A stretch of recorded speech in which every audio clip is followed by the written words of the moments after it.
Welcome to POS, the podcast where you find the piece of shit in stories that you don't give a fuck about. With me, as always, is the lovely, the effervescent Bobby Tamburo. Before we start the show, remember, if you have food and it stinks and you want it to taste better, not literally stink, not smells. If it smells bad, don't eat it. It smells bad, unless you're like some kind of Asian and that's your thing. That part's fine. I don't know the rules, but a fresh fish has a stink. I'm talking about regular food, and it's not tasting good. It's bland. Use Silk City hot sauce. As we've said every episode forever, we all know the rules.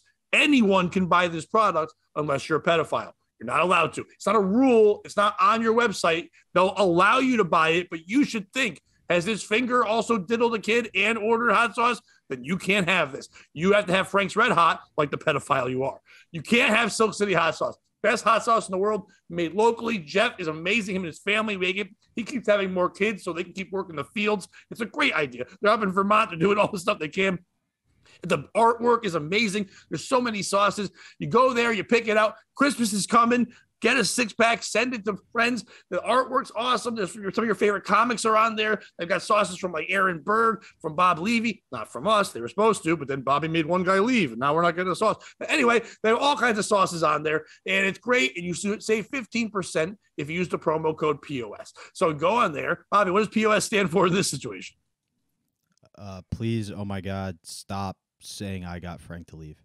Okay, I thought I was going to say pedophiles. Oh, shucks. That's what they say when they can't have the sauce. Pedophiles are weird because they talk like kids. They're like, shucks. Like pedophiles all the time, they do that. Like, you think they meet adults and they're like, can you say Paschetti? I'm missing it. Like, they need that sometimes. Say giraffe. Because that's how they wean off. I shouldn't say wean with kids. Anyway, go to silkcityhotsauce.com. Use the promo code POS. Save 15%. Bobby, take it away. Hey, it's the POS show, and if you're wondering why we don't have more views, it's because we talk about pedophiles so much in the first 30 seconds. And we talk about what they can't do. Hates that.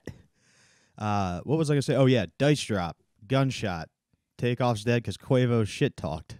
And it's the POS show with your host, as always, Pat Oates, and me, Bobby Tamburo.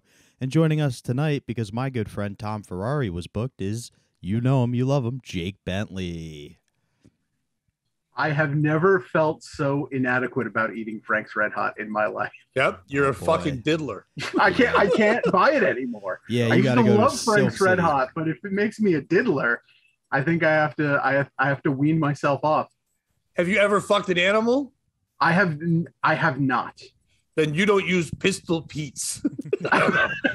Just trying to think of another sauce. I would love to get sued by Frank's. Like, that'd be sales are down since this guy's doing this ad that makes them no money.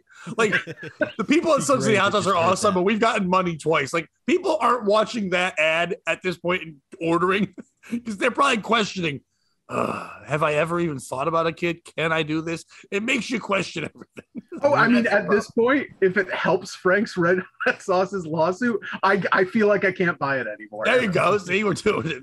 Thanks for helping them. I did give a pretty fat plug on In Hot Water Monday. So maybe Silk City or for us? Yeah, for Silk City. Oh, I don't care about that. No. And I read our promo code POS. So I'm hoping people will buy it off of there. While I was plugging our show, of course. Of course. You were plugged. Now, did you plug it the way I plug it with the pedophile thing? No, I didn't. I forget. See, here's the thing. We used to get money from them before I started doing that. I have noticed the numbers. You know what? That's an okay hill to die on for me. Like I've been saying lately on stage. Oh, go ahead, Jeff. If they're not giving you money, yeah, do it the way you want. Well, they give us a percentage of what we get people to buy. So you're going on there going, am I a pedophile? Should I do this? This is weird. It's like, or, some people only half listen to like podcasts. They put it on, they're on their phone. So they just hear Silk City and pedophile probably. And they're like, no, it's like, no, we said not. We should spin the marketing so that it's you're a pedophile if you don't buy Silk City hot sauce. Yes. I feel like that's the next move. level. Yeah. I like that you call what we're doing marketing. You know who didn't use Silk City hot sauce? Jared from Subway. Jeffrey Epstein. Jared from Subway used Taco Bell sauce and Frank's Red Hot. Dan Schneider. Michael Jackson. allegedly didn't use Silk City hot sauce. Those people He was still looking for it. yeah, he was trying. It was inside kids' buttholes, and he was like, "Is it in there?" Those He would people look in. still get fired up, Pat. Be careful. That's Kids' why buttholes get fired up. That face. There's Silk City hot sauce in there. Oh, I've never seen inside a kid's butthole. I mean, I guess I'm still young. I don't know. No, you've had kids. You. I didn't look in. Whenever I even was near one, poop was coming, bro. What did bath time entail in the Bentley household, buddy? It involves hot sauce, but not the pedophile guy. I was like a thorough cleaning, like Beautiful Mind, boiling water and clean buttholes. Be still. I gotta check your anal virginity. Oh, I've heard that's real. What's real? There have been people like fathers or like uncles or weird people who have been arrested and like they were like saying that they were molesting like nieces or daughters, but they're like, I was just checking their virginity. I'm like, what the fuck does that even mean? Well, you can't even find the clit. How are you gonna know if there's been a goalie or not? Keep speculating on this for a minute. You know there's a serial number inside of that, and you have to run it against the database. Or there is like a bag of cereal where you put your hand in, you can find a prize. It's like, Bobby, I don't know what you're searching. We're gonna get shut down. Yeah. I've got our first POS story of the evening. Honestly, it's an honor to be the last Pat Oates show guest. It's fantastic. All right, so Bobby, you ready to do it right away? Yeah. Now, admittedly, the story is from 2019, but it's so relevant I had to do it, and that is so are a lot of the kids we're talking about. Rapper T.I. says he visits the gynecologist every year with daughter to check her hymen. Hymen. There's no D in the quote. But there is a D in the hymen.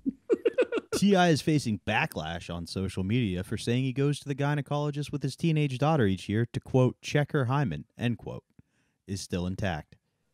The rapper's controversial comments were in response to a question about whether he's had the sex talk with his daughters. In a Tuesday episode of the podcast Ladies Like Us, T.I. was speaking with hosts Nazanin Mandy and Nadia Moham about parenting when the question came up. The rapper, who has 6 children, brought up how he handles the discussion with his oldest daughter, 18-year-old Dejah Harris. Not only have we had the conversation, we have yearly trips to the gynecologist to check her hymen, T.I. said, according to BuzzFeed. Yes, I go with her. The rapper told hosts that after the teen's 16th birthday party, he put a sticky note on her door that read, Gyno, period, tomorrow, period, 9:30, period. So we'll go and sit down, and the doctor comes and talk, and the doctors maintain a high level of professionalism, yada, yada, yada. You guys get the details here. Who's the piece of shit in this story? I got to present options. Is it T.I. for molesting his daughter allegedly? Is it? I don't. That was not the alleged. That was not the allegation in that story. Just so we're clear. No. I know. Is it T.I. for? It was the opposite. His active role in parenting. Is it the host of the show who just let him keep going, and like didn't yell at him then, but then as soon as the show ended, got on social media and started tweeting about it? Or is it the people on social media who are attacking a black man for trying to be a good father? Pat, we'll kick it to you first. Okay, well, it's not the host of the show. You want to get the viral views. Once he starts spouting that shit out, you let that happen. You think when Kanye got his shut off when he was talking on that drinking show? No, you go, what else about the Jews? Like you let that keep going, and then you say how outraged you were, and that's why you didn't stop them because you couldn't believe it and you didn't know how to react at the time. That's a smart move by the host to do that. It's not T.I. I mean, because like T.I., the problem with that is he is trying to be a parent. And now, being serious, what's the big problem in the African-American community? The stereotype is fathers aren't involved. So here he is. He's always been an upright citizen, obviously, with all his music and his jail time. But what he's trying to do is do 2 things. 1, show that black fathers are involved in their daughters' lives. And 2, that black people can use punctuation properly. He used period all 3 times. Now, if he wrote the word period, that's crazy. But if he actually just put periods, that's fine there too. And he was probably also just trying to check to see if she had her period. I was just saying, he had to ask because, right, that's why they had to go there. It's the doctor who let T.I. in the room. You're a doctor. You say, no, it's just your daughter. No one else comes in. It's not a child. When my kids got to like over like toddler age, you don't go in unless they like the kid really needs you in. The kid and the doctor do their thing. You stay out of the room. You're not a doctor. That's why you're there. The second the doctor and the kid are alone, that's when the doctor says, are you okay? Yeah. You want to just pretend like we did a check? Is it help your dad? You need me to call anybody? I've heard some of his music. He's not nice to the hose. We know. It's like, but so that to me, it's the doctor for like allowing this game to happen. He said they acted professional, which means in his mind, they didn't ask for autographs because that's how nuts he is. So you just let that go. So yeah, it's the doctor. Jake. I'm really glad you said that, because during that entire time, I would say it's the fucking doctor. Yeah. Because one, out of all the people we listed, that's the guy who took the Hippocratic Oath, right? Yes. Like that's the guy. Wait, T.I. didn't? Right. Like that's the guy who put his hand on the Bible and swears. I don't know how the Hippocratic Oath goes. That's what I assume. I assume they take out a Bible, they lay their hand on it, and they're like, hey, I swear I won't let dads diddle their kids. And further, I think it's we all know that like checking the hymen isn't an actual thing.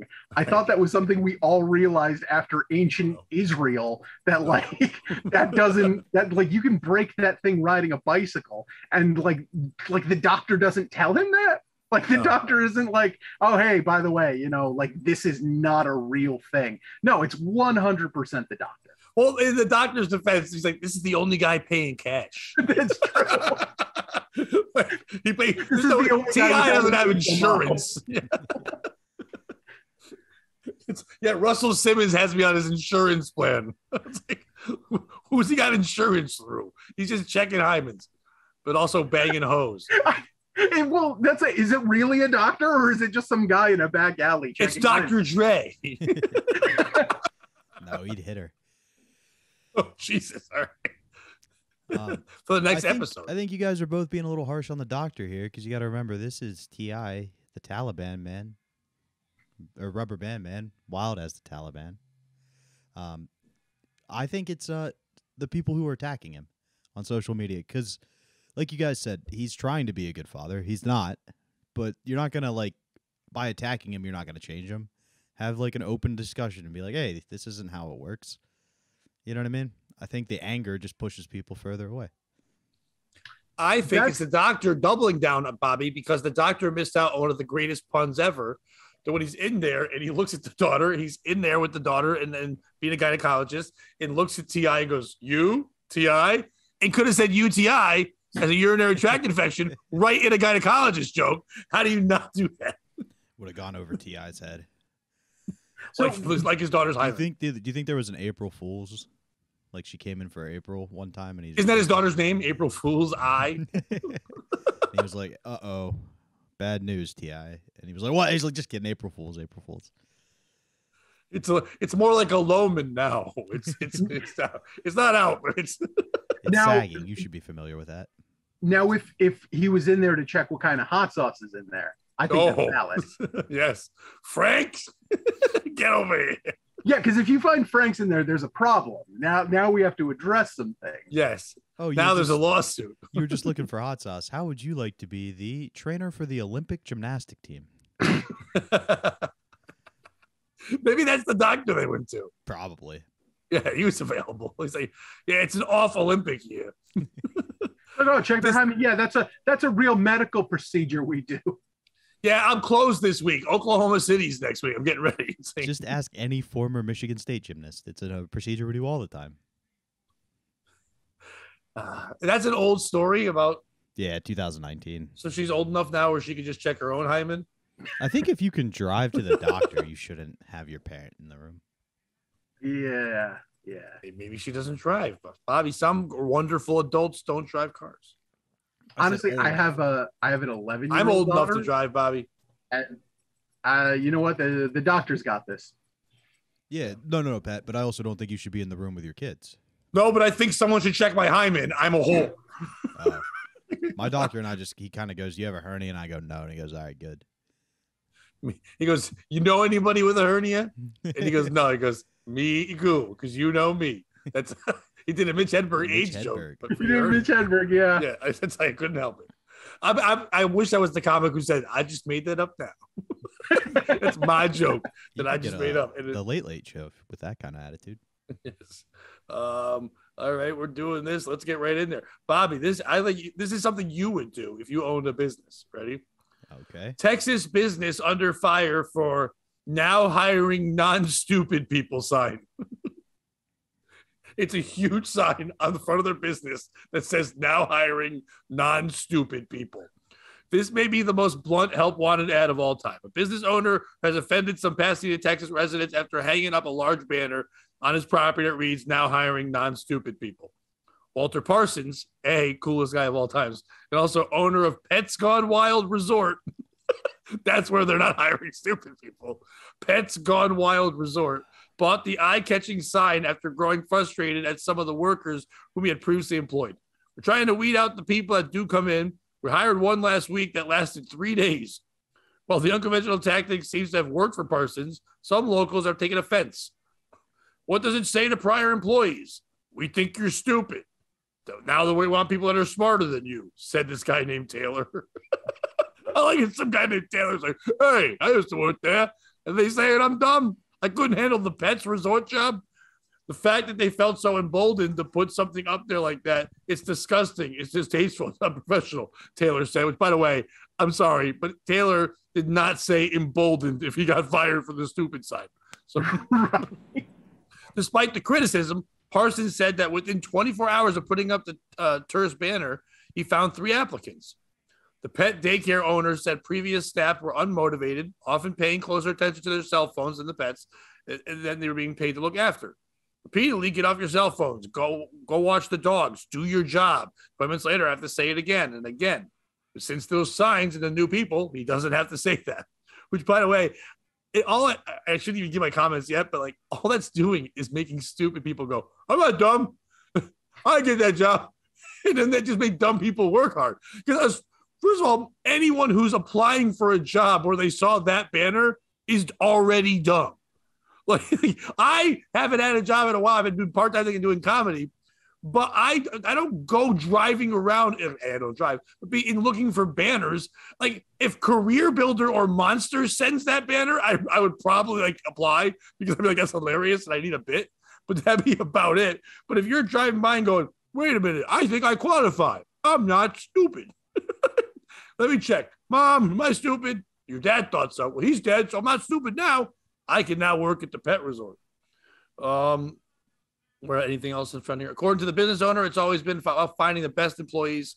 Come through here and take a tour and look at how responsible everyone is.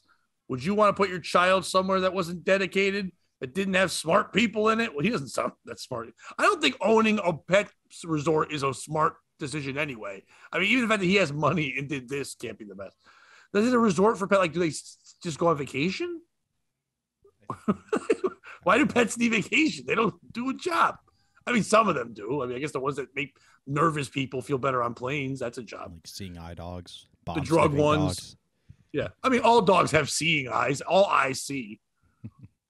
Even the blind ones, they see dark. Parsons said he expected to take the sign down soon, seeing as it brought them employees finding luck, so he won't need it anymore. Who's the piece of shit in the story? Jake, you go first. So is there a self-assessment you have to do? Is there a test you have to take for this? I think coming in is just like step one. Well, so from the sounds of it, they still got the stupid people. They just weeded out the lazy people. It was people too stupid to not realize that the problem is it was just lazy. As far as who the assholes, in this is, who's the POS, it's probably the guys who were so terrible at their job they couldn't handle fucking feeding and petting dogs. Like that's who the real piece of shit is, I think. Oh, without a doubt. But I'm happy you said lazy and then stupid, because all the complaints he said weren't stupid things. Right. Like they knew, he didn't say walk the dog and then he like walked the cat. Like that's stupid. Like they were just lazy. Like they were just, he feels they're stupid. He should have said non-lazy people. and then only Mexicans would have showed up. And then everyone's like, wait a minute, I've heard that song by Cartman. Like, that was just for cartoons. They're not lazy at all. They work very hard. So they would all have been there. But to say, like, I had to tell them to stop staring at their phone, they just weren't listening to you. I mean, that doesn't make them stupid. It just makes them ignorant and not good at their job. And that's what you want. I don't think there is an employer out there who wants to hire people who are bad at their jobs. But those jobs don't have to say that. I do give him credit for saying, hey, you know the people that stink? I don't want them. I kind of like that. I think the ideal person you want is just a stupid person who isn't lazy. Yes, that's, and not just in jobs, in life. Like, that's the audience I want. They're like, this guy's making magic out of words. Like, I want that. It's like, that's a great thing that, as a friend, as somebody you're having conversation, you feel smarter all the time. Like, how do you know stuff? You're like, you hide your phone because they don't realize Google's a thing. You're like, I just know all the stuff because you're smarter than them because they're dumb. But they're also active. You know, the issue with having smart people is like they all come up with ways to do shit better, right? Like that becomes a problem too when they just completely undermine your business model because they can do it better than you. Exactly. Like the entire, and most athletes, if you take all NBA, NFL, all that, it's just stupid, not lazy people. They're just like, I play games the whole time. My whole life, I play games. I was a kid, I played games. I'm so good at games. I'm an adult who plays games. Sometimes I get a helmet and I get to be on a magazine. That's it. That's what he needs. He needs former NFL players, Bobby. Yes. Who was the guy who was bitching? Taylor. Yeah, it's Taylor. But he didn't really work for them. I made that joke. He was just a guy who saw the sign. Oh, okay. He was saying it's fucked up that because he's probably the one that there probably was no story till Taylor was being funny. He's probably a local comedian in the area. Right. And he said, that's shitting on all the people that used to work there. I'd like to double down on Taylor because you have a golden opportunity here. Like, the first thing I would do is find the guy with Down syndrome who works out at the gym. Because, like, there's one in every local gym. And I'd be like, hey, buddy, you want to make $30? And he would go in and apply for that job, and I'd just give him brass knuckles. And they'd be like, sorry, we can't hire you. And he'd take out the brass knuckles and go, say it. Why? Say it. Why? And he'd just wait for the guy to say he was stupid. And you can film that. Step 2, I'd find all the autistic people in the area that just have no social skills, can't handle dogs at all. You know, go to the train tracks, if you will. And I'd send them down and be like, they're smart. And then they'd just sit around the dogs in the corner just doing their rock. Like, you could have so much fun just fucking with this guy. I think they'd be great. I forgot one more step. You would grab the local taxi driver who used to be a doctor in his country, and you'd send him there, and he would just start cooking the dogs. Yeah, let's say he's gonna eat. He would be checking their hymens just to make sure the dogs are still virgins. Yeah, I would get T.I. and hire him to work there. See how smart he is? I'd get DMX. Where the dog's at? But, like, they're just at a pet resort. All you got to do is make sure the buffet's out in the morning and that the towels are out by the pool and then all the inclusivities are there for your pet to have a wonderful vacation. And by the way, when you said golden opportunity, that should be the name of the resort. Like golden retrievers, the golden opportunity. I do think you're right, though, about a former NFL player. Like, imagine. Not Michael Vick. No, Vick's asshole. Dog spa. No, I knew it. It's like I said that. Mike Vick's dog training, and you just go in there like punching bags and shit up. Well, it's right next to Ray Rice's daycare. So, Bobby, you think it's Taylor, the man who commented? Yeah, do something about it. Don't just comment. That's anybody can comment on a sign. Ruin this guy's life. Make it a living hell he put up the sign. Make him get out of bed and be like, fuck, I bet this guy's going to fuck with me about the sign again today. It's the last person who got fired from there before the sign went up. That's the piece of shit. Because that was that breaking point. Other people left, but no matter what, unless a mass exodus left, at one point there was no sign.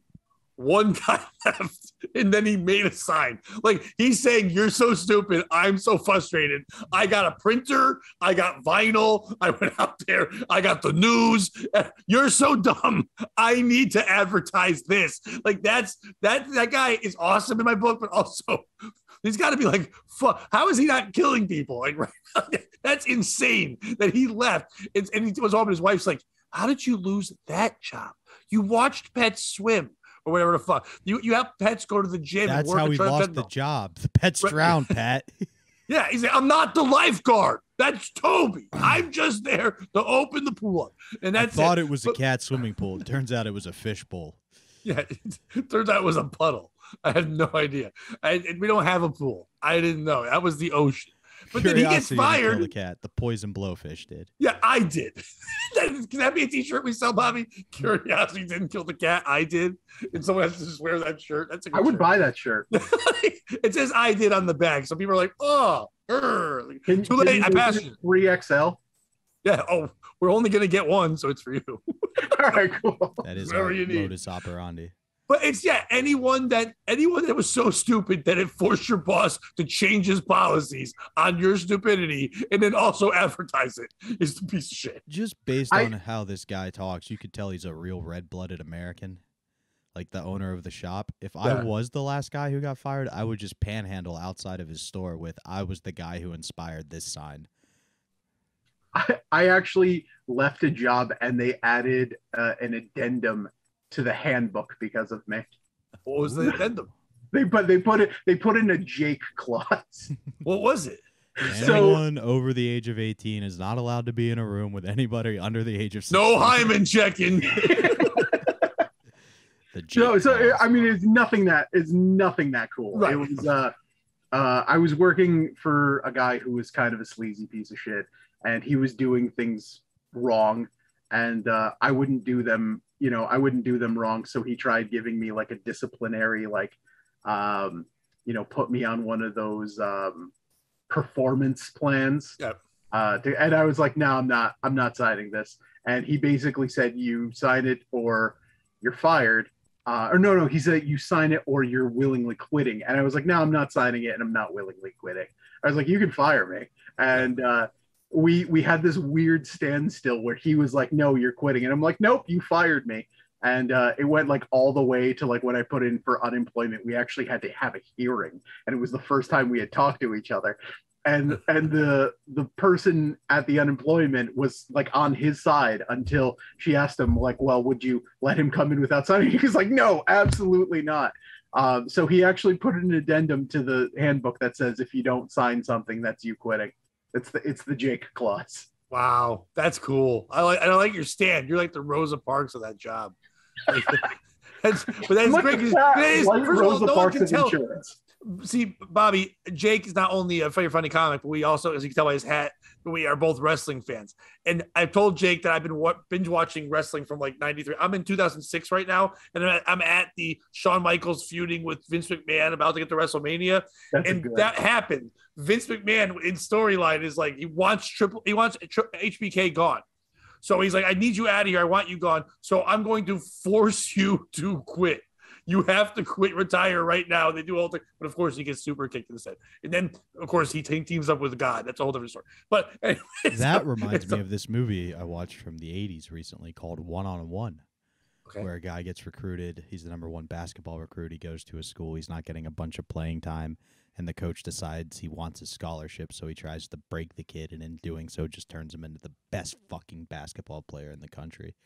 And in the final, like in the tournament, there's the guard who's been playing over him gets hurt, and he scores like 40 points in the final game. And the coach comes in and is like, hey, just so you know, your scholarship's safe, and you're going to be starting next year. And the kid looks at him and goes, you can take that scholarship and shove it up your ass. I'm the best player in the country. I'll go wherever I want. It's a great movie. At this point, I'd like to say, please donate to our Patreon. Please join our Patreon. Pat's watching wrestling from the 90s, and I'm getting pumped up by 8 shitty B-list 80s sports movies. So it was 2006. One on One? No, the wrestling. Oh, I don't even know when that movie came out. You can't find that movie anywhere. Like I was gonna say DVDs of it. I think it was a fever dream you had. I don't think that's a real movie. No, it's a movie. By the way, I kind of forced an addendum. I forgot about that. It's now it's gone. It's totally shattered. But I broke a rule. I was the opposite. There was a rule, and because of me, they went with a harder rule, and now there's no rule. When I was the manager and house comedian at Comics when I was at Foxwoods, I probably shouldn't have said all that. But but when I was there, I was the manager in house comics, and the rules were management couldn't date the staff. and I was dating a girl that was a waitress there. And we had to hide it. We actually were living together and had to hide it because it was like a problem. Like if we ended up doing that, which is weird because we lived in the same fucking place, but like they weren't mailing out checks. I picked mine up there, so they didn't really. They had old addresses, whatever. People started to get like an idea of it, but they thought it'd be a problem because there'd be favoritism. But like the opposite happened. I was like, I'm not going to deal with why my girlfriend isn't going to listen to me at work. So it wouldn't be favor. It's the opposite. Like I want someone else to manage her. So I one other manager knew, but then they felt like the girl was getting a little too like cocky. Well, I don't have to do this because this, that, whatever.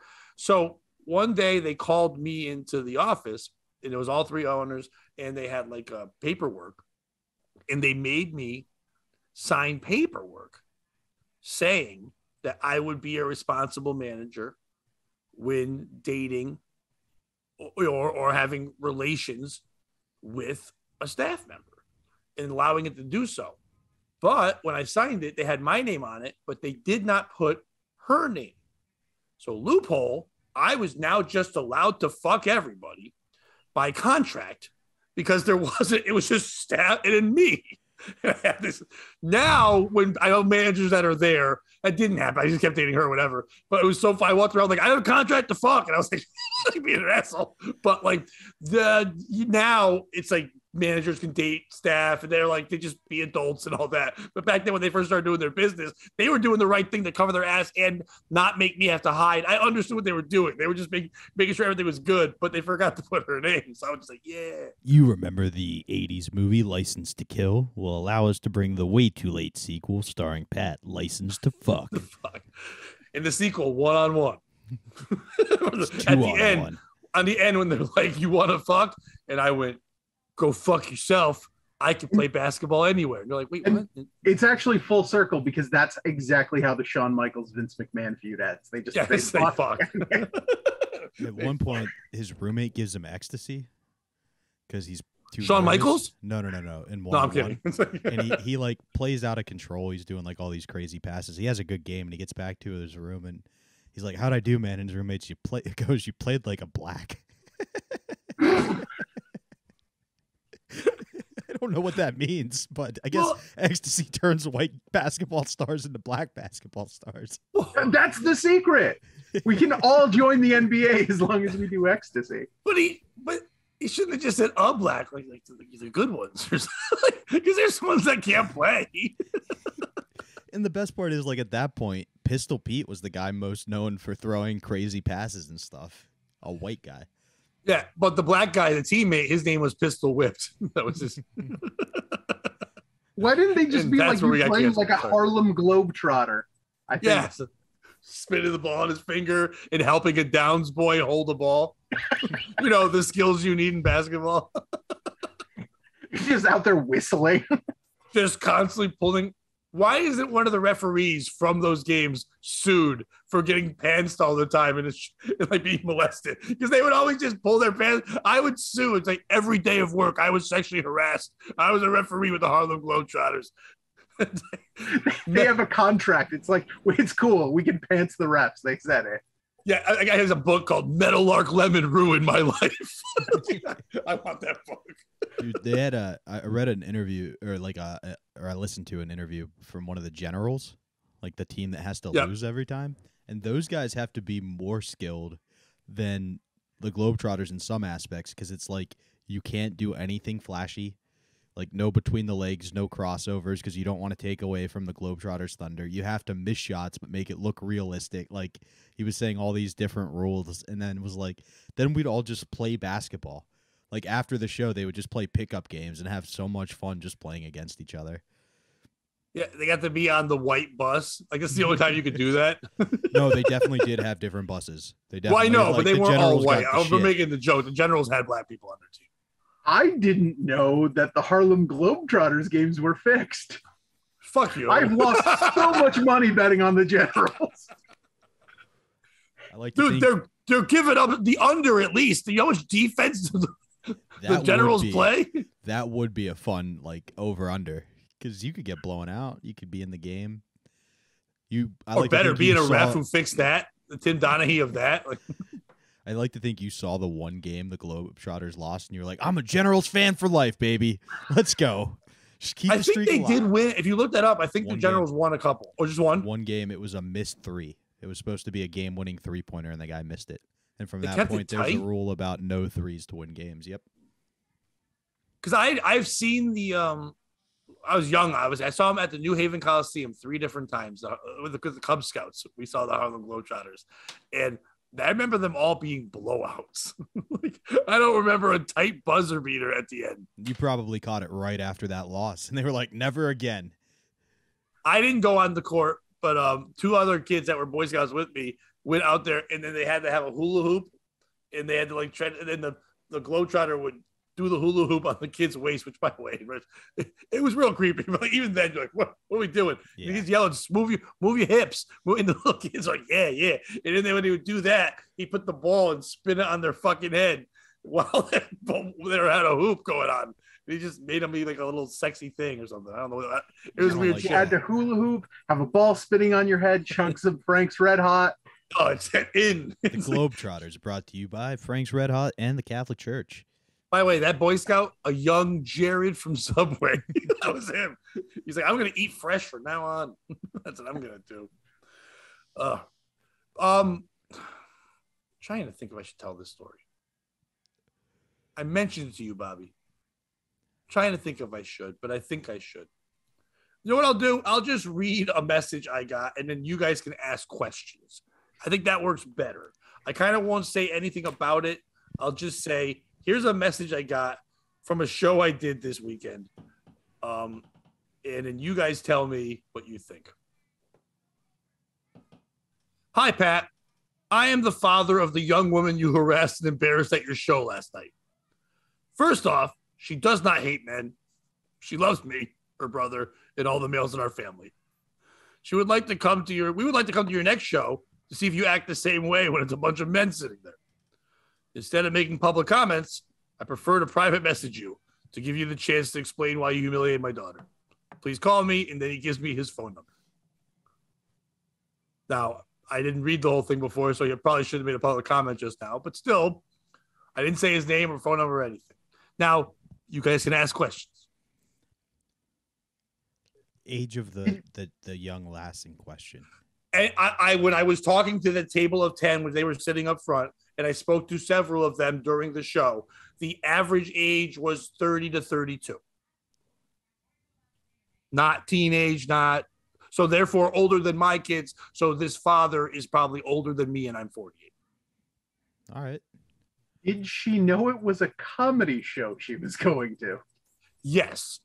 The host and the middle act, Dave Hintz, both made that clear. Now, I got the best reaction out of them, this table of 10, than any other comic. They just stared holes.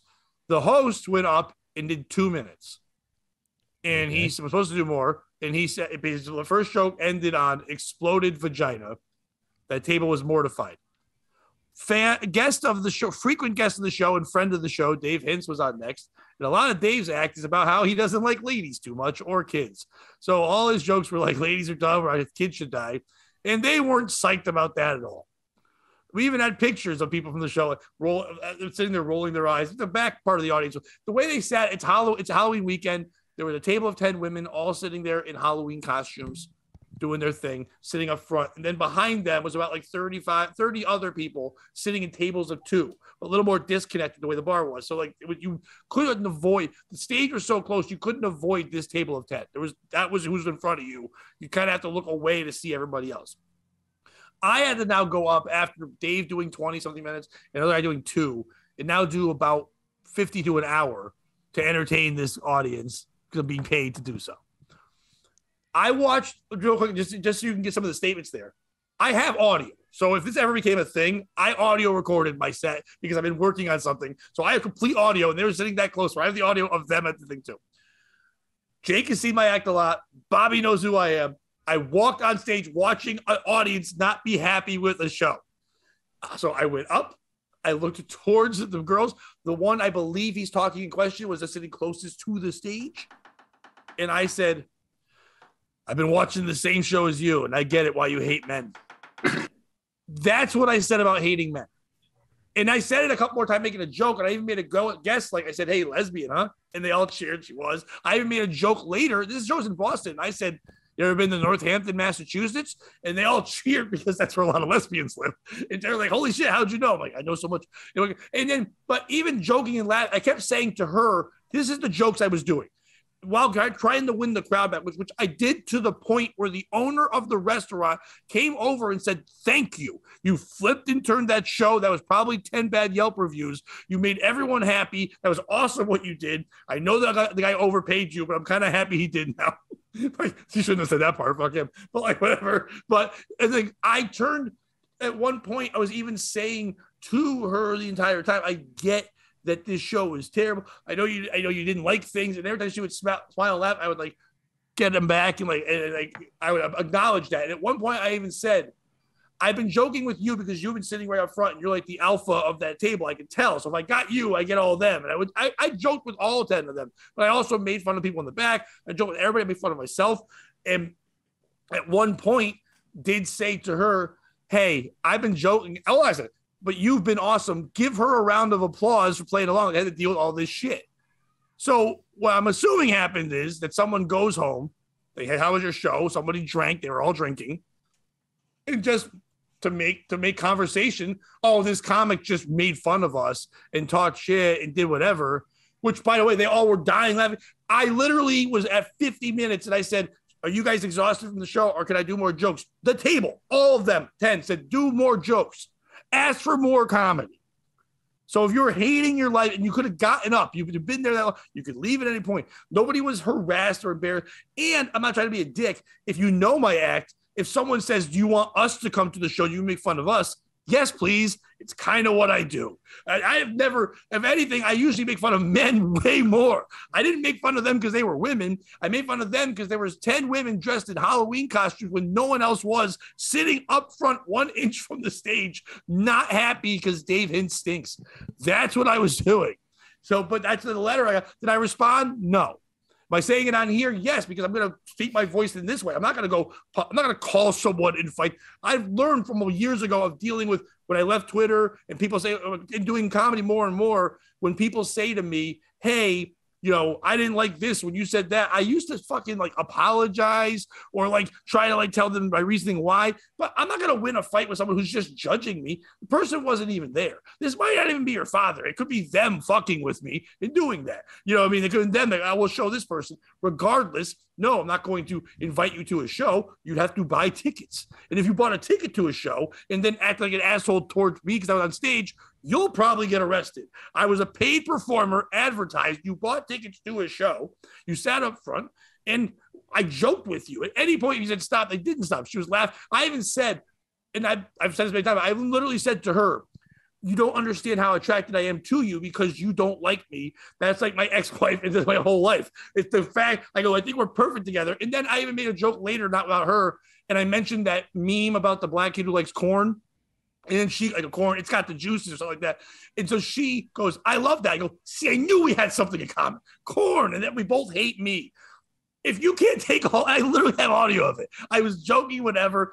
But that that text or whatever message bothered me for a day. Because I'm like, that sucks. Someone was upset. I ruined their night. I don't want to ruin their night. I want to have fun. I'm like, no, I didn't. And I listened to the audio. I'm like, I did not ruin their night. That's just crazy. That's somebody. Now I'm a dad. And if my daughter got bothered by something, I don't think I'd find them and write them. That's insane. Yeah. It sounds like a dad who just cannot fathom that his daughter is a lesbian and will not accept that. Even when you hear I didn't even she think of goes that. man, she likes me and her brother and our pastor. I hope she likes all them. It's like, and I'm not saying it's wrong for being I didn't say she was wrong for being Oh, and by the way, you would have liked this, Jake. And I flipped this room. I wanted to do this forever. And since it's been happening at least, and it worked. And I said, "So you guys into scissoring?" And they all went, "And I go, "What? A greeting that you do with your friends?" And one guy popped in the back. I go, "I guess we're not fans of AEW or the Acclaimed." And then I taught everybody the scissoring thing that they do. And they're like, "Oh," I'm like, "What did you think it was?" And I was like, Daddy Ass has taught us all that's the way to shake it. I was going to say, did you get anyone to call you Daddy Oates? No, I didn't go that far, but like the one guy in the back popped at the end. He goes, dude, that's fucking crazy. Then he had to like tell his wife, it's fucking thinking on wrestling. It was like speaking secret code. So I knew it would be perfect because they would think one thing and I said something else. Literally have it on audio, an hour of it recorded. And the answer is yes. You would have done the exact same thing if the front row table of 10 who was sitting there with their arms crossed was a bunch of burly dudes. You would have involved them in the exact same way. To win the room back. Yeah. What can I do? If I can't tell them they didn't want jokes, I can tell. Yeah. I did my material. I got all my material. But like, exactly. And like, that's what you have to do. And I think that's probably why it bothers you a little bit too, because the answer is unequivocally yes. I would. Because the owner literally came over and thanked me repeatedly. Like, dude, you flipped that room. Thank you. You say I didn't know how it was gonna work. That was amazing. He said it out loud. It was people in the back. I walked to the back and they're all like, that was an awesome show. It's crazy how you turned that. And it wasn't Dave's fault. The host went up and did 2 minutes. And he was just, there was no momentum built. And it wasn't the host's fault. He's a guy who runs shows running around. And so he's like, fuck it. They weren't laughing. So he's like, fuck, I'm gonna throw it to this. I get all of it.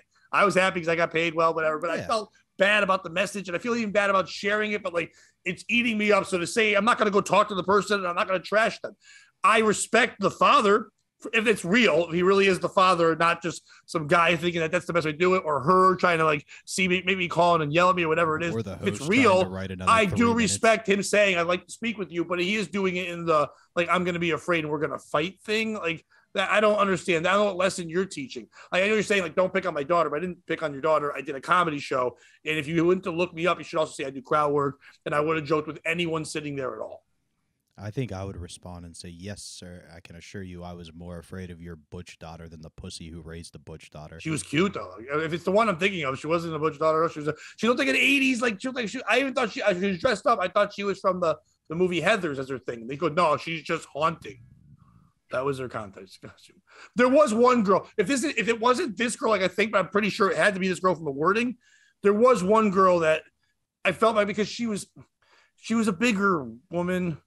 And she was dressed as I thought. I said, oh, you're the great pumpkin. And she said, I'm a carrot. And I said, well, you can't really wear a carrot costume when you're linebacker built, like, because then you're going to be, it's the same color scheme. You can't, man. You know what I mean? 3D scaling on a carrot. That'd be like me wearing purple and you're like, oh, the grimace. You're like, no, I'm a grape. Like, no. Yeah, it's like, well, yeah, exactly. Like, it's not my fault you have the green top, all that other shit, whatever. It was fine. One girl was Selena, the dead singer. So I said, she goes, I'm Selena. And I go, oh, yeah, I know her. Don't cry for me, Argentina. The truth is I've never loved you. And then all the women go, that's not right. And I go, you're right. It's almost like I'm on stage taking something, making it silly and wrong in a comedic fashion. Are we on board yet? I have that on recording. And then they laughed at that. And then the girl sitting next to her was dressed like Wednesday Addams. So there was Selena and there was Wednesday Addams. And I said, oh, your dad, what was your dad's name? She goes, Carl. I go, not in real life, Wednesday. She goes, Gomez. I go, Selena Gomez. And then 3 guys in the back laughed. No, I'm like, fuck you. I'm doing gold on here. I'm playing with your dumb costume. So yes, sir, I am sorry if I offended your daughter. Daughter, I'm sorry if I offended you. But you seem to have a really fun time and laughing the whole time. You weren't upset. You were clapping. At one point, you're holding your beer and you're clapping your leg because you were laughing at stuff I was saying. You were having a good time. Maybe you felt embarrassed afterwards. Maybe other people said things and the father heard this and he felt like he had to defend you. And I appreciate the father and being a good parent. You're such a better parent than T.I. I like what you do way better. You do that stuff. But no, if you want to come to my show, you're going to have to pay for tickets. Maybe you can come see my album recording. Yeah, come on. That's the best feeling, though, isn't it? Like turning the show around, like you just hearing everybody else bomb and just. It felt amazing, but then to get that was like, yeah, right. You know what I mean? But it's also you hear other comic stuff. It's kind of cool that I was such a performer that I forced a family to come together to speak on behalf of what I did. So Bobby, maybe that'll be like the cover of the album. That would be pretty funny. But I'm not like some people, and I will not be giving out the number. That's all I'm gonna say. Just block it out and put it in like a review of your next. I will album. never bring it up again. I'm going to erase it. I kept it for this one thing, but I just knew I needed to talk about it, and that was it. Bobby, you got more stories? That's pretty much what I've got. Oh, I do. Sure. Let's see. Have we heard from our other guests later on or no? We think have this he's gonna random be guy. good. Okay, it's actually his name is random. He hasn't been active since I sent the message, but I think he'll be good. We'll be done pretty soon anyway. I had one more fun story I wanted to read. Where was it? Yeah, this won't be good. Any pet lovers out there? Jake, big pet lover? Yeah. Yeah, Bobby? No, but my ex-girlfriend was a pig. Does that count? Yes. Pow. Well, family turns beloved dead golden retriever into a rug. Many pet owners find ways to honor their pet's memory after they pass, but one family may have taken the man's best friend thing a little too far. After it's Australia, of course, family's golden retriever had passed, they decided to turn their beloved pet into a rug. While some might find the memento disturbing, pet taxidermy is becoming a popular way to honor a pet, according to the professional who was hired by the family. But it's not taxidermy if you just make it a rug. Pet taxidermy has only become so popular in the last 5 years or so. That's not true. I remember every sitcom would have a crazy maybe it was just sitcom. Any 80s movie would have like taxidermy animals in it, like nonstop. That was a running gag in Scrubs. It was literally a taxidermy dog. I've never seen Scrubs, but like in every movie with John Candy, there was an animal like her. That was just John Candy. But pet taxidermy has only been a couple of years, so it's so new thing to us to see. Maybe in Australia it's new. Maybe not. We're saying it here. Maybe in Australia they're like, we don't do that. We just eat them.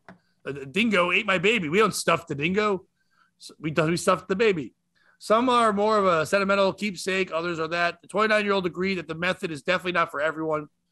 Maddie used our taxidermy when she was just 18. Shared an Instagram post, a beautiful old gold retriever preserved as a pelt for the family. Finally ready to head home. And they show it, and it is just a pelt. It's just no bones, just skin and the head. It looks like a deflated dog. Like it used to be a balloon, and now it's just deflated. The reel has received almost 5,000 views. Has been shared 106 times. I'm shocked only 5,000 views. I mean, you think you go, what? You got that dog? It's like, it's crazy. 5,000 is nothing. You get some kid just saying like, fuck, and you get more than 5,000 views. Maddie explained in the comments that the pelt had been tanned and turned into leather so the fur won't fall out, which she said will keep the rug in good condition for many years. She also shared that preserving pets as pelts is not as common as people wanting full taxidermy mounts, and most of the pets she taxidermies are sleeping, but she also can do the rugs without the pets' heads. Yeah, I guess I'd want no head. So you're just like, oh, it's a rug. It looks kind of like your dog. Like, kind of. That's what I would have said. You know, it's like, maybe not for everyone, but it makes the family feel good. It's just for their sensories or some shit like that. All right. So I was going to stop it there, but I want to read the name of the show that talked about it. While the company received mainly responses and approval, commenters in response to a Smiley Morning Show Facebook post, which, by the way, I want to get booked on the Smiley Morning Show. That said, it's very creepy. And then a lot of people said, I'm sorry, but this is completely disrespectful to the dog. Let him rest in peace. Well, I don't know if they know how death works. He's fine. Oh my gosh, this is morbid. There's no way I could ever do that. Who's the piece of shit in the story? Is it the family for making a rug out of their dog? I mean, if you're going to make a rug, usually rugs are on the ground, correct? I know you could hang it somewhere. If you're going to make a tapestry and hang it on the wall, I kind of get that. And I also sounds very tacky. But a rug means you're going to put your feet on it or rub. Like, you didn't do that to the dog. I mean, if you want to just sit there and still feel the fur of the dog and pet it, I guess just get another fucking dog like everybody else and just call it the same fucking name. That's kind of nuts that they make plenty of golden retrievers.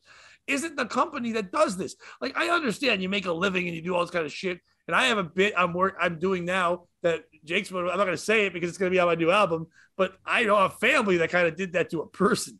And so kind of in that way, Bobby, you'll get to hear that my new album that's going to be coming out. But, but to do this, they make a rug out of people. That's a weird thing that you're selling. It's an odd thing to have as an option online. You're going on, you're ordering your animal, and you're like, oh, can I get stuffed? Can I get a rug? What else can I make it? Are you like Mr. Burns? Can you make a fur coat out of all the tiny little dogs? Like a young Rory Calhoun, like sitting there and being that way. Barry Simpson's reference. Or is it the people that are complaining? It's not your dog. Shut the fuck up. I mean, I get it. I'm on Instagram, so you see it, and you got to complain. But it's their dog. They want, you don't want to do it to your dog, don't do it to your dog. They wanted to keep the memory of their dog. People are weird with dogs. I don't give a fuck about dogs. When dogs die in a room, usually the room just smells like that dog for too long, and you got to burn the house and move. Who's the piece of shit in the story? Bobby, go first. Everyone involved. Everyone. Even the dog? No, other than the dog. The family let your dog die. All right? I have never They had did. They said that they did this once he was dead. I've never had a pet die on me.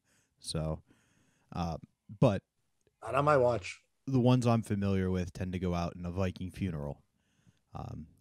Engulfed in flames, a cremation process. Either like the Eskimos put them on a raft and send them out to sea. Well, either at the vets, they do that, wrap them up and put them into the metaphorical sea, or via apartment fire. But back to the story again.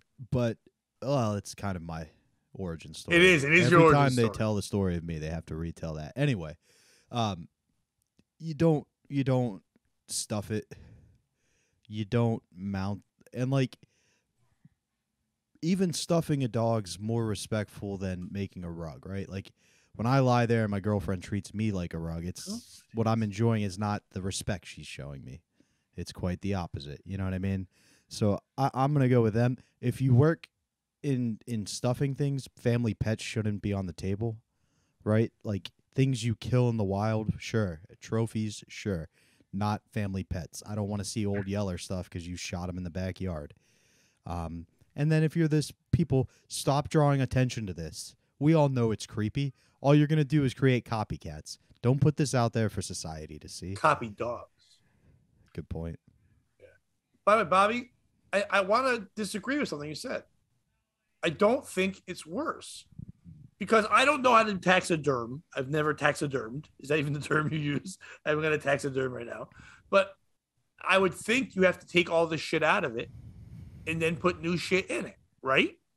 So making it just a rug is actually doing less work. Once you took this shit out, putting new shit in is way creepier. Because now you're just like you play it and go, you just gutted it and then you gave him back to him. Like we took out the gut part. Here's the part that won't stink or go bad. They're both terrible. You shouldn't do it. But to me, just giving back the skin or the pelt is better than let's put new shit in there, like my car keys or something. What do you do with a rug though? I don't. I have wood floors. Like you would stand on it, you'd wipe your feet on it. Like that's not respectful. What do you do with a stuffed animal? You put your dick in its mouth. You get weird with it. You use it to creep out your friends. Yeah. Like you put it on the porch during Halloween and scare people. People think it's a dog. You put it in the window and they freak out. Yeah, it's way more fucked up to have a stuffed dog. I think we're going to have to agree to disagree on this one, boss. When you die, I'm not stuffing you. I'm making a pelt out of you and put you on the ground. To quote my hero in life, Bobby Knight, when I die, bury me face down so the world can kiss my ass. To quote Harriet Tubman, let's get the fuck out of here. That's what she said one time. I heard. She did. I was there. Yeah, she was. You look great, by the way. Thank you. Jake, who's the piece of shit in this story? I think it's the people giving them shit. I'm gonna disagree too. Cause like, all right, so starting off, I am also someone who has a joke I've been doing for about a decade about taxidermying myself when I die. Yes, you know, so keep that in mind as I answer.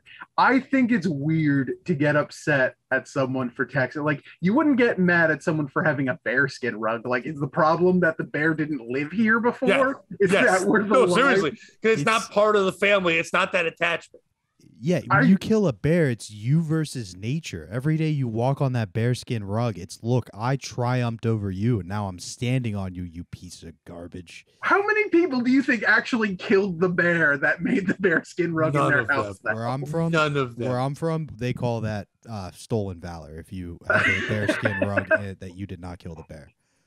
All right, Glenn. So wait, does that Glenn mean from Dick's will come and fuck you up if that happens. And I mean, like, the way you're talking about it, like, I think you were thinking that they're using it as a welcome mat. Not so much. So. Yeah, the dog always came to the door. I mean, you should have him at the door. The main thing I'm familiar with bearskin rugs is fucking. Plop him down on the floor by the fire. There's a fire going. Everyone's watching Christmas movies on the TV, sitting around Sparky, eating popcorn, We're watching Old Yeller over and over, just the end part. brushing his fur. I'm for this. I am 100% for this. Make me a rug after 2. Like when I die, make me a rug, just a bare ass Jake Bentley rug, just on the floor next to the I think if you murder someone in your family and then you get out of jail, you should be allowed to mount and stuff them or use them as a rug. In the same way, if you killed the bear, you have to do your time. And then when you're done, you should be allowed to have the pelt. I don't have a bear skin rug because I've never killed a bear, but basing my entire knowledge off of country songs, the main reason you have a bear skin rug is to fuck on it. So are you telling me that's why you have old Lassie on the floor? Yeah. Because the girl, he likes doggy style. You have to have Listen, wooden floors are cold. Let's get bare naked. And let's get dog. If he has a pun for everything he fucks on, then I'm in. Wait, is that pig skin? It's like, yeah, you whore. She's a pig. Get her on there. That's great. Want to see my worm? Like, no. I don't like this zoo. We're going to have to change the rug. Why? Is she skinny? No. Well, we already got the pig skin out. No, get me the cow. It's like, what if you turn the animal into a blanket? How do you feel about that? Where do we draw the line, Jake? Now am I going to wear it as a pelt and like drive it around like I'm Achilles? Ooh, a Snuggie with the hood. Stop! Oh my God! Damn it. Yeah. Get the dog hood on your head. I was waiting 15 fucking minutes to do that bit, and you had to fucking step all over it. God fucking damn it! I didn't know you were going there. I'm so sorry. I just got so excited. I got so excited because like they can put it on and they can run to the door and then pretend they're the dog, like, rah, rah, rah, like and they keep playing it the whole time. Like that's the only furry I accept. If your dog died and you want to be your dog, treats. Yes. And you have puppies, you have new ones. And all the babies have to wear dead puppies hats. I'm so sorry, Bobby. It's all good. I'm so sorry. You could do yours still. We can laugh. It was literally 4 words away. It would have been great. See, the problem is your delivery is so good sometimes that you go into a thing where I'm like, why is he always serious? And then you do that thing. So I thought you were just going off on a thing like, this is wrong. And they're like, fuck, he's doing a joke. And I just go, dog people. Like I'm Achilles dragging Hector's body around Troy was the final 4 words. You know what's going to happen after the show? Maybe Kish can edit that together or something. Nice. Yeah, fuck him. You know what's going to happen after this show, Bobby? What? You're going to say this was fine. And then your dad's going to message me. Why would you like it if I was there? But yes, you and your dog. But no, Bobby, anything else? You can't have a bear rug. Where do we draw the line? Like you can't bear it. It's unbearable. Dog blanket, dog shawl. You're going to drag it around like it's Hector and Patroclus' dead body in Troy. There we go. Now, I guess if you put down dogs for a living and you're the guy at the pound and puts them down and then you lie on the piece side. of shit dog. You don't even know how to use a toilet. Yeah. Somebody has to pick up your poop. Yeah. You couldn't work at that pet resort. You're stupid. You're a lesbian dog. You hate men. Dude, my ex-wife hated every time I did that joke. But she was like, hey, can you put the kids down? I go, you're dumb, and that's because your mom is. Like, what the fuck? I was like, I'm putting the kids All right, down. Babe, give me a pillow. Yeah. Oh, I didn't think, why are we biting it? Like, all right, I like this joke. I was gonna say something and then I have to turn off. I think we're just ending the show, but I was gonna say something to you and I forgot. To me? Oh, Jake, thank you. We'll say that instead. Thank you for being on. Me. Please tell people where they can follow you and stuff. I don't do most of the social medias. You do not. I Facebook. If you want to be friends with me on Facebook, that's the one. I don't do Twitter. I have an Instagram. I literally never check it. I'm on TikTok, but only to watch other people. I don't put any of my own stuff. You live life the way you're supposed to be honest with you. But Jake is very funny. If you see someone else share a flyer with him on it, go to that show. Jake and I will be on a show together for one of our favorite crazy people of all time. I don't even know where it is or what the date is yet, but we've been told several times. Yes. We're on a show together. It's at a taco stand somewhere. That's all I know. I'm waiting so his internet is better wherever he is, but I want to have Nick Kelly on here because I love him and he would be fantastic on a podcast. Oh, he can come borrow my internet. Okay. You may need to, but dude, Bobby, you would love this. This is our new ultimate crazy person, but in the best way. If he's anything like Jake, I'll love him. No, he's nothing like Jake, but you also love him. Jake and I both love him because it's almost like as older comics, we're like, this guy's gonna kill himself. We gotta make sure he's okay. That's my favorite type of person. He's a lunatic, but he's wonderful. He's such a sweetheart too. He's the nicest guy who's literally doing everything wrong. But he's fantastic. And I think I said it on here, Bobby. I didn't say his name. He came up to me, Jake, when I was doing that show in Middletown that you came and saw for Alex. And Nick started bringing up the show to me. And he's like, hey, Pat, I've got this show. He kind of sounds like Steve-O, kind of. He has like this weird voice. And he's like, I got this show I'm going to do. What are you doing January 6th? And I said, well, I'll be at the White House. You both got it. He says, that's awesome. How'd you get that gig? And he goes, but if you're not, I go, you're going to be the vice president or something, man. Yeah, he said, I go, I'm kidding. I'm open. He's like, oh, great. You, me, Jake. And I was literally talking to Jake as he turned me away from Jake to talk to him. But yeah, I know Jake from the conversation I was just having with Jake right there. He's like, yeah, it's going to be you guys. And I've never really heard about it since. Yeah, I can't wait for this show. I hope I don't know where it is or what it's going to be, but it's going to be fantastic. I think it's just the three of us. He has a great joke about midgets, and he calls them no-gros. I won't do it anymore, but I don't think I heard that one. Oh, it's insane. I saw him do it in a mostly black room. And he goes, you get it, right? He's fantastic. You will love him when he comes up. So, Bobby, what do you got? When is this coming out? Wednesday, tomorrow, Wednesday. Okay, so Thursday, I am in a 420 room with Stevie Lou and Sabrina Piper. There's a headliner as well. Ooh, Sabrina but if Piper, you know me, like you'll recognize those. Yeah, she's got, as she says, jubies. So even if you hate comedy, get high and stare at those. It'll be a good evening. Isn't her Instagram name the girl with tits? Funny girl with tits. Funny parts. That's a good Instagram. Yeah. I didn't realize we were plugging shows. I thought you were asking for social media. Please, whatever you want to do. Yeah, you can tag back in, buddy. So November 12th, Middletown, Sugarleaf in Middletown, Connecticut. It's right off Main Street. The 18th, I'm doing Jake Bentley's one-man show for Johnny Benson. It's me hosting. It's all everyone else is female comics on there. Oh, I saw that. That's a good line of comic stuff. There's a lot of good female comics on that show. Awesome. It'll be fun. And then we're doing a show in December together. Yes, we are. We're doing the City Steam. Yeah. Doing the showcase. Great room. Bobby.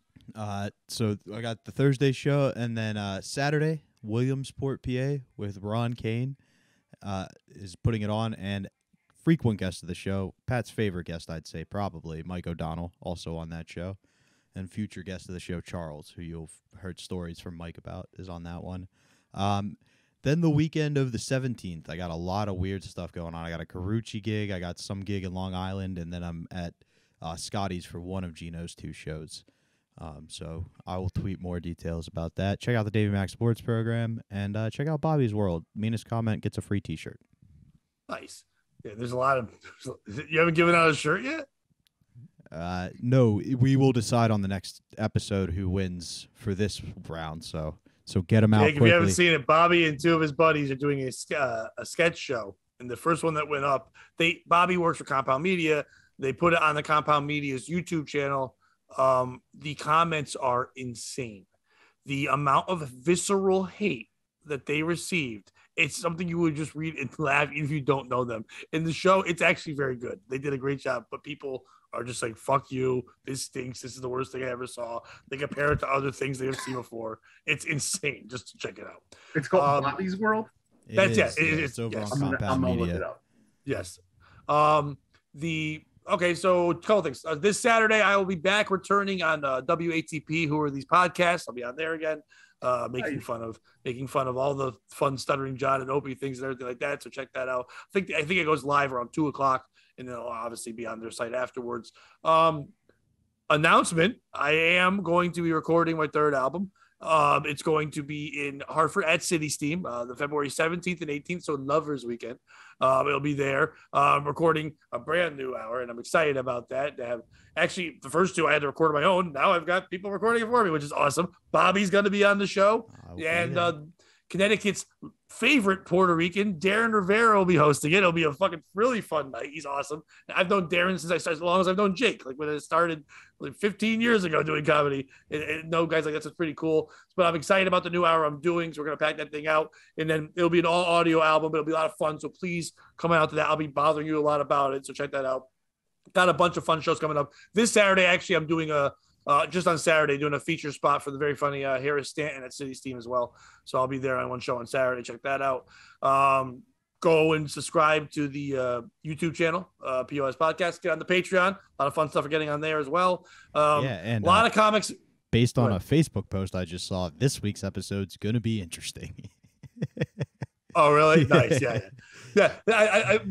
Jake, we were saying we usually do 2 shows on Tuesdays. We have the first one, and we kind of decide early before we do it which one's going to be the YouTube, everybody gets it, and which one gets the Patreon. And the guy we're going to have on next, he's crazy and wild and stuff, but I think he's one of those ones because of what he does. We let him have his meltdown on Patreon for our small listenership, but then people might want to go. If we push it right, they might buy subscriptions.